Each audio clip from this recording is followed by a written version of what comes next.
Era una noche helada en las llanuras de Idaho. En la distancia, más allá de los campos secos y los arbustos muertos, la base aérea se alzaba como una herida luminosa en la oscuridad. Las cercas coronadas con alambre de púas brillaban bajo los focos, y el suelo crujía con un frío polvillo que se pegaba en los zapatos. En el cielo, una luna anémica apenas lograba atravesar las nubes, y el aire estaba cargado de una electricidad que erizaba la piel. En los bares del pueblo, los pocos lugareños hablaban en voz baja de los ruidos y las luces que se habían visto sobre los campos las últimas semanas. Uno de ellos, un piloto retirado, juraba haber visto un objeto en forma de triángulo suspendido en el aire, girando lentamente y luego desapareciendo sin emitir un solo sonido. Pero aquella noche sería diferente. Una mujer desesperada llamó a la policía para reportar la desaparición de su esposo, un piloto de pruebas de la base. Decía que él había estado actuando raro las últimas semanas.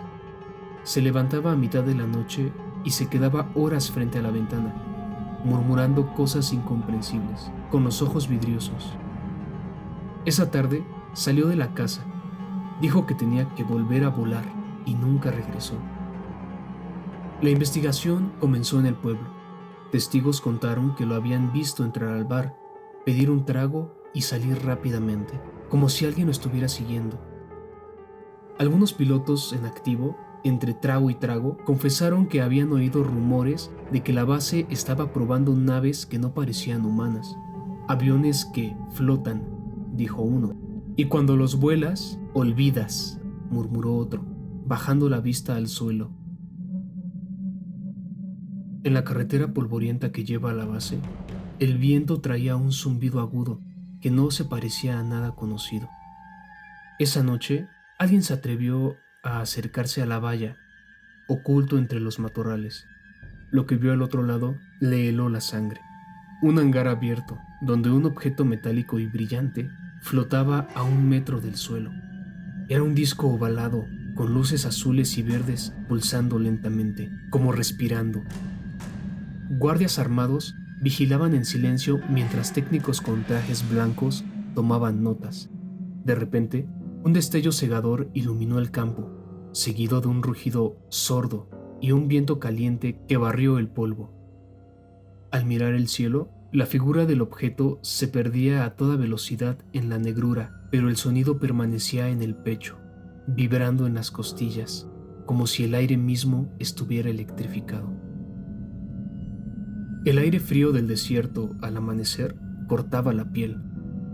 Un grupo de soldados enfundados en uniformes oscuros peinaba los alrededores de la base aérea con linternas que parecían arrancar jirones de luz entre la bruma.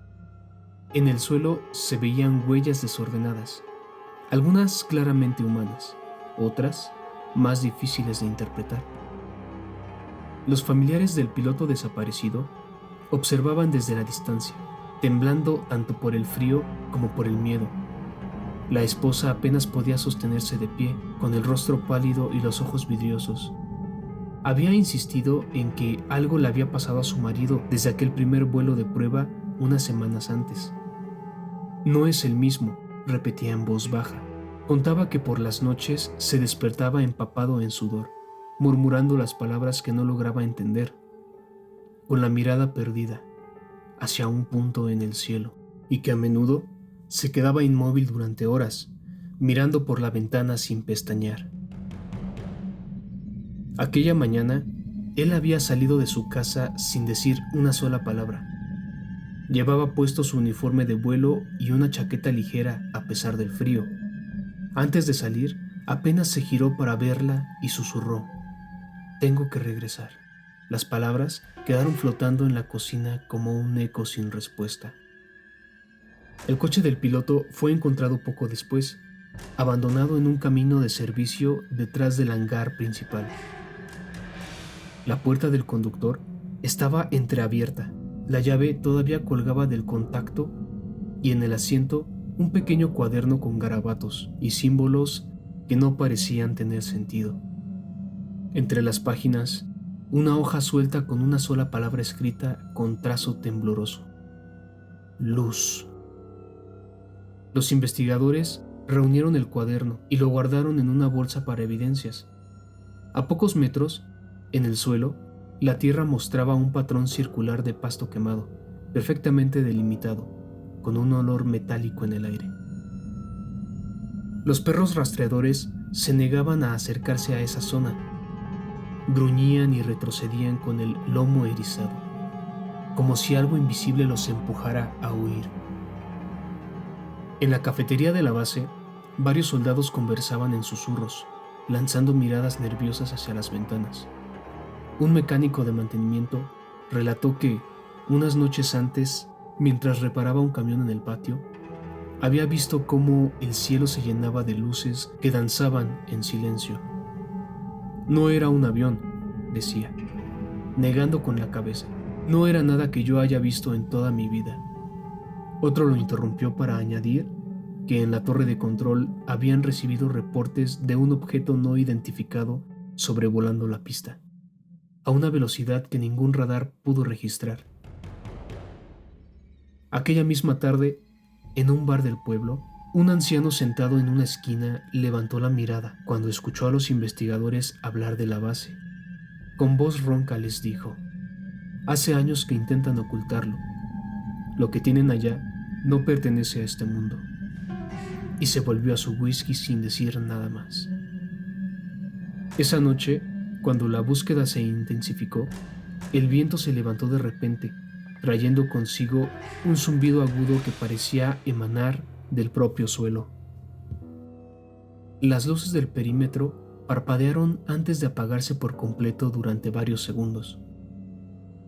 En medio de la oscuridad, varios testigos juraron haber visto un destello azul elevarse sobre la base, tan brillante que les cegó la vista momentáneamente.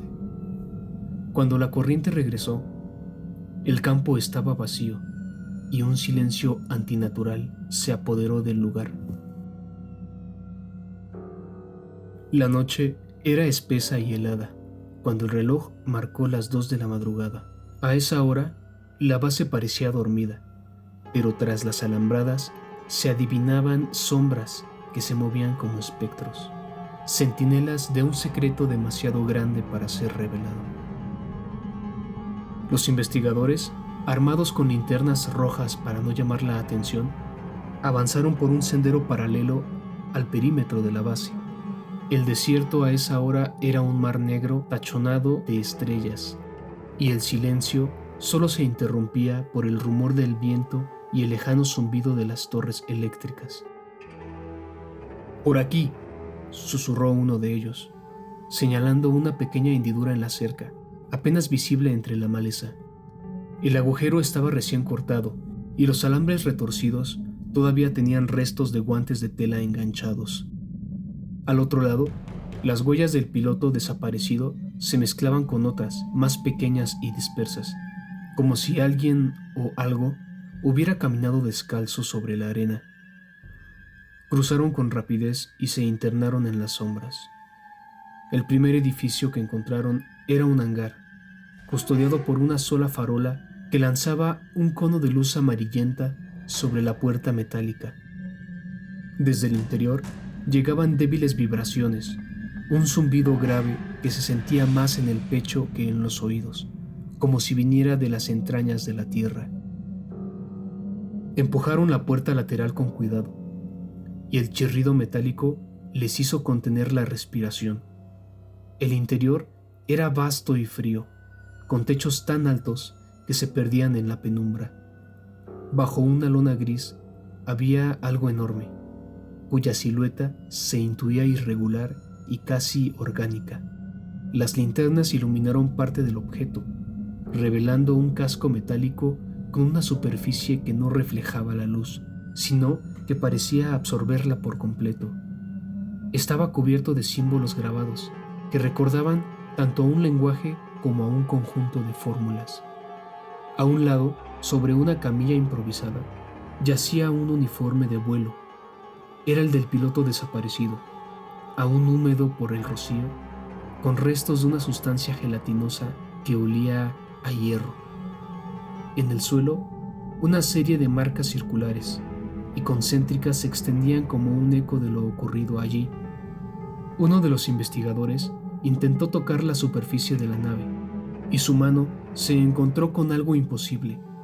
Estaba fría como el hielo, pero a la vez vibraba bajo sus dedos, como un corazón latiendo. En ese instante, todas las luces del hangar parpadearon y un destello azul llenó la sala durante un segundo. Al recuperar la visión, notaron que alguien más estaba allí. Al fondo, un hombre con bata blanca los observaba, inmóvil desde la penumbra. «No deberían estar aquí», dijo con voz firme, pero sin levantar la voz. En su mirada había algo entre la advertencia y el miedo, como si él mismo supiera que lo que custodiaba no debería ser descubierto. «Es por su propio bien», añadió, antes de girarse y desaparecer entre las sombras. El zumbido en el aire se hizo más fuerte, y una corriente helada recorrió el hangar, levantando polvo y documentos que revolotearon como mariposas de papel. En las paredes, pequeños monitores encendidos mostraban imágenes imposibles, luces sobre la montaña, cuerpos cubiertos de extrañas cicatrices, ojos que se abrían en la oscuridad. Sin mediar palabra, los investigadores recogieron lo que pudieron: fotografías, un pedazo de tela que cubría la nave y las anotaciones de un cuaderno que descansaba sobre una mesa de acero. Al salir del hangar, la luna estaba cubierta por nubes y un silencio denso caía sobre la base. Una vez fuera de las alambradas, respiraron hondo, sintiendo cómo la tensión aflojaba a los músculos, aunque sabían que el verdadero misterio apenas había comenzado. El desierto a esa hora de la noche parecía un océano de arena inmóvil y helado. La luna se filtraba entre las nubes, proyectando sombras largas que se dibujaban con el viento. Los investigadores abandonaron la base con las pruebas guardadas bajo sus chaquetas, caminando rápido hacia el coche que habían escondido entre unas rocas. Apenas arrancando, notaron un detalle inquietante. El reloj del tablero marcaba las 3:12 de la madrugada, pero al salir de la base apenas habían pasado 20 minutos desde las 2 de la madrugada. El tiempo parecía haber saltado sin que ellos lo percibieran. El camino de regreso bordeaba una planicie salpicada de matorrales secos y rocas erosionadas. En la distancia, las luces de la base parpadeaban débilmente como si fueran luciérnagas. A mitad de camino, un destello iluminó la carretera. No provenía de ningún coche. Era una luz blanca, redonda y brillante, que se movía en silencio por el cielo, y luego se detenía de golpe, flotando a unos 100 metros sobre el suelo. El conductor frenó bruscamente y el vehículo se detuvo levantando una nube de polvo. Los cuatro se quedaron inmóviles, observando. La luz descendió lentamente y entonces pudieron distinguir una forma dentro de ella, un cuerpo humanoide suspendido con los brazos y piernas colgando, girando lentamente como si estuviera flotando sin peso. A su alrededor, la arena parecía formar remolinos que subían hacia el cielo, y una vibración baja, como un canto metálico, llenaba el aire. La sensación era sofocante.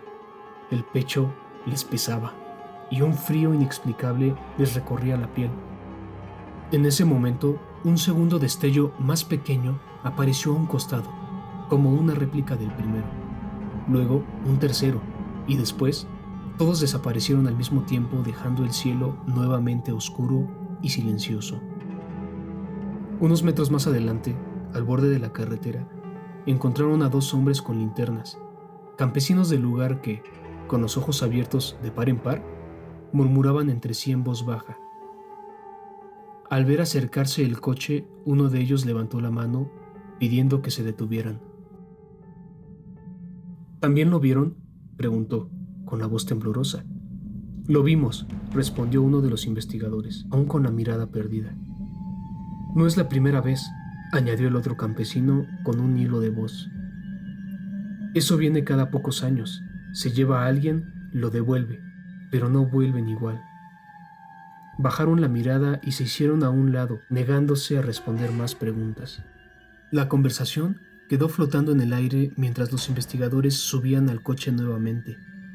Miraron hacia atrás, hacia la planicie desierta, y durante un instante, quizá solo un capricho de la vista, les pareció que algo se movía entre los matorrales, como un animal grande que se escabullía hacia la base. Continuaron el trayecto en silencio, con la sensación de que, a pesar de lo que habían visto, lo más aterrador aún los esperaba. A la mañana siguiente, regresaron a la ciudad con las pruebas en un maletín, fotografías borrosas, la tela arrancada del casco de la nave y las notas con símbolos que apenas lograron copiar. Se citaron con un contacto en un café apartado, lejos de miradas curiosas. La lluvia golpeaba los ventanales mientras un hombre con traje oscuro se sentó frente a ellos, sin siquiera quitarse el sombrero. Lo que han visto, no deben repetirlo, dijo con voz grave y sin levantar la vista. Pero hay pruebas, respondió uno de ellos, golpeando suavemente el maletín. El hombre sonrió con algo que parecía tristeza. Las pruebas tienen la desagradable costumbre de desaparecer. Cuídense, hay cosas más grandes que nosotros en juego. Se levantó sin despedirse. Al mirar hacia la mesa, vieron que había dejado una pequeña tarjeta. En ella, solo un número de teléfono y la palabra silencio, escrita a mano. Esa tarde recibieron noticias del hospital militar. El piloto desaparecido había sido dado de alta y enviado a una localización desconocida. Sin embargo, uno de los investigadores logró infiltrarse en el hospital poco antes, solo para verlo salir por una puerta trasera, custodiado por 2 hombres de negro. El piloto se movía con dificultad, con la mirada perdida y una expresión vacía. Cuando se detuvo un instante, sus ojos se cruzaron con los del investigador. Había miedo en ellos, pero también algo más, como si ya no reconociera el mundo a su alrededor. Alguien le susurró al oído y él bajó la cabeza, desapareciendo en un coche con cristales tintados.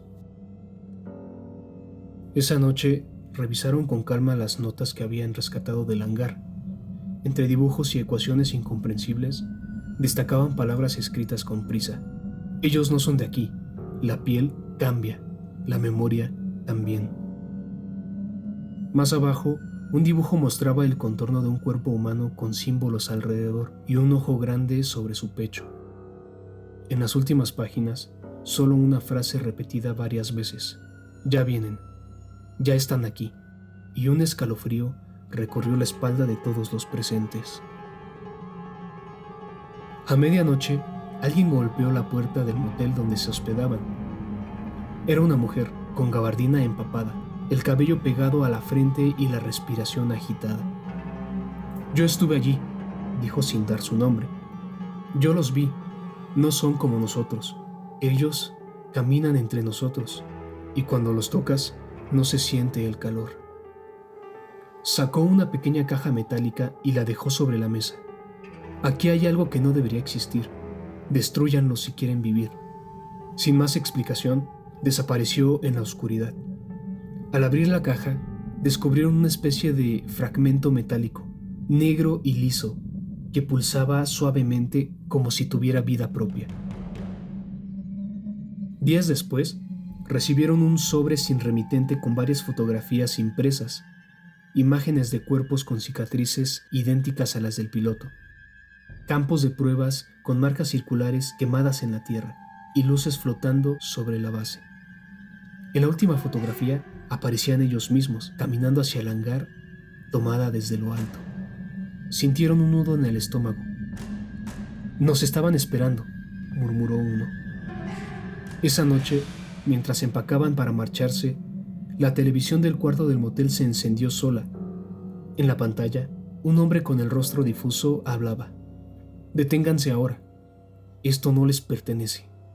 Si siguen, desaparecerán». Y la imagen se desvaneció entre estática. Al salir, vieron un coche negro estacionado al otro lado de la calle, con los faros encendidos.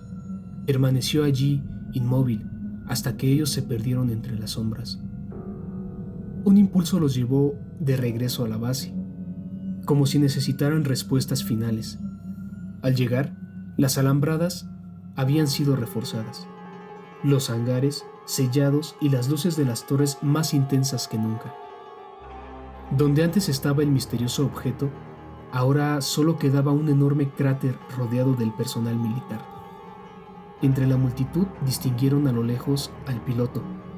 Esta vez caminaba solo, con paso firme hacia un avión que despegó sin luces, perdiéndose en la noche. No volvió a mirar atrás.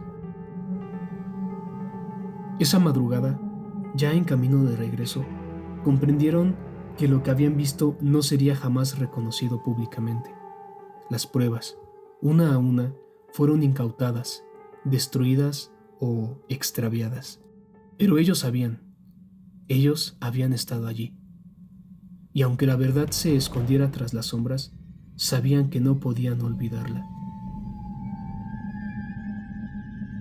Las aparentes pruebas pueden explicarse por histeria colectiva, tecnologías militares experimentales y errores de percepción, sin datos verificables y controlados.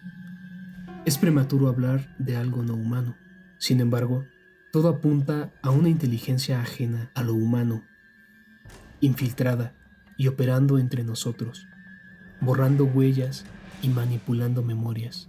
Sus métodos son tan sofisticados que desafían toda explicación terrestre.